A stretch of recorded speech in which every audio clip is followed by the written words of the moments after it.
Hi, எல்லாருக்கும் வணக்கம். நான் இன்னைக்கு சொல்ல போகிற கதை குறை.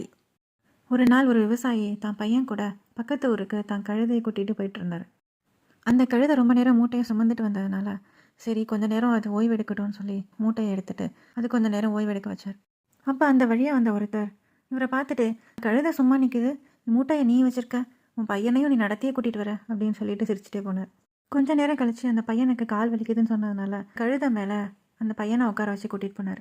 அப்போ அதை பார்த்த ஒருத்தர், ஏன்பா உனக்கெல்லாம் கொஞ்சம் கூட பாவமா இல்லையா, இந்த கழுதை மேலே பையனை உட்கார வச்சிருக்கியே, பாரம் தாங்குமாப்பான்னு சொல்லிட்டு கிளம்பிட்டார்.